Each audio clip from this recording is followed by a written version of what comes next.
Clip number 564۔ اس clip میں آپ قرآن پاک کی سورہ یوسف کی آیت نمبر 32 سے لے کر 35 تک کی تلاوت، ترجمہ اور تفسیر قرآن صراط الجنان سماعت فرمائیں گے۔ بسم اللہ الرحمن الرحیم۔ اللہ کے نام سے شروع جو نہایت مہربان رحمت والا ہے۔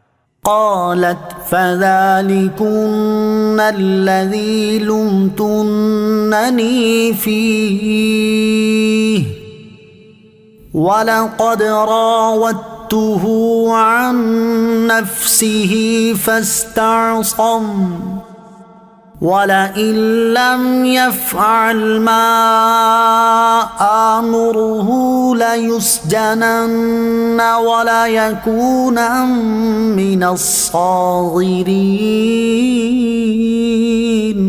ترجمہ، زلیخا نے کہا تو یہ ہیں وہ جن کے بارے میں تم مجھے تانا دیتی تھی، اور بے شک میں نے ان کا دل لبھانا چاہا تو انہوں نے اپنے آپ کو بچا لیا، اور بے شک اگر یہ وہ کام نہ کریں گے جو میں ان سے کہتی ہوں تو ضرور قید میں ڈالے جائیں گے اور ضرور ذلت اٹھانے والوں میں سے ہوں گے۔ قالت، زلیخا نے کہا، تفسیر صراط الجنان میں ہے، عورتوں نے جب حضرت یوسف علیہ السلام کو دیکھا تو وہ ان کے حسن و جمال میں گم ہو گئیں۔ یہ دیکھ کر زلیخا نے ان سے کہا، یہ ہیں وہ جن کے بارے میں تم مجھے تانا دیتی تھی، اب تم نے دیکھ لیا اور تمہیں معلوم ہو گیا کہ میرا دیوانہ پن کچھ قابل تعجب اور ملامت نہیں، اور بے شک میں نے ان کا دل لبھانا چاہا تو انہوں نے اپنے آپ کو بچا لیا اور کسی طرح میری طرف مائل نہ ہوئے۔ اس پر مصری عورتوں نے حضرت یوسف علیہ السلام سے کہا کہ آپ زلیخا کا کہنا مان لیجئے۔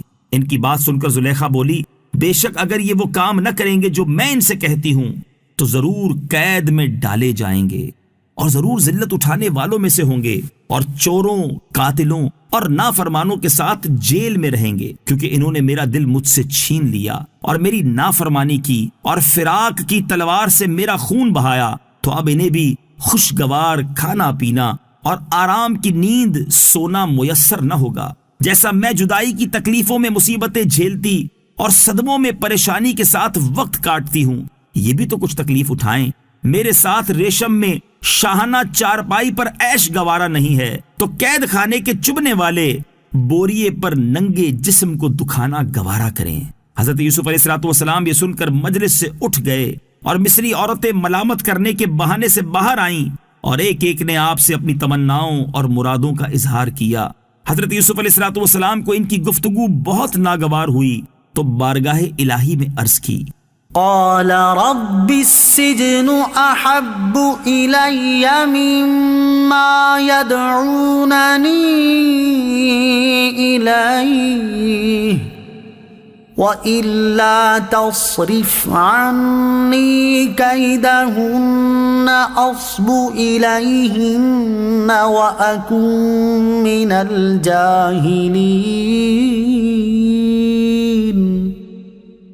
فاستجاب له ربه فصرف عنه كيدهن إنه هو السميع العليم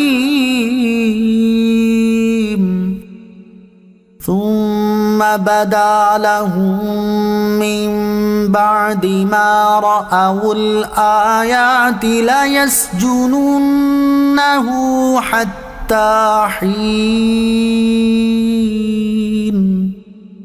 ترجمہ، یوسف نے عرض کی، اے میرے رب، مجھے اس کام کی بجائے قید خانہ پسند ہے جس کی طرف یہ مجھے بلا رہی ہیں، اور اگر تو مجھ سے ان کا مکر و فریب نہ پھیرے گا تو میں ان کی طرف مائل ہو جاؤں گا اور میں نادانوں میں سے ہو جاؤں گا۔ تو اس کے رب نے اس کی سن لی اور اس سے عورتوں کا مکر و فریب پھیر دیا، بے شک وہی سننے والا جاننے والا ہے۔ پھر سب نشانیاں دیکھنے کے باوجود بھی انہیں یہی سمجھ آئی کہ وہ ضرور ایک مدت تک کے لیے اسے قید خانے میں ڈال دیں۔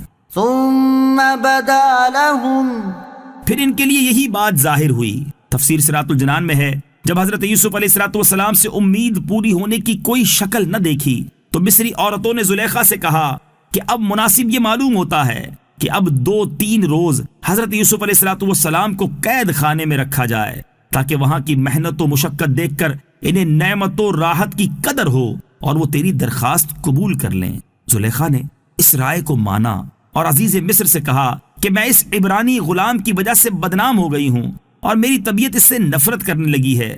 مناسب یہ ہے کہ ان کو قید کیا جائے تاکہ لوگ سمجھ لیں کہ وہ خطا وار ہیں اور میں ملامت سے بری ہوں۔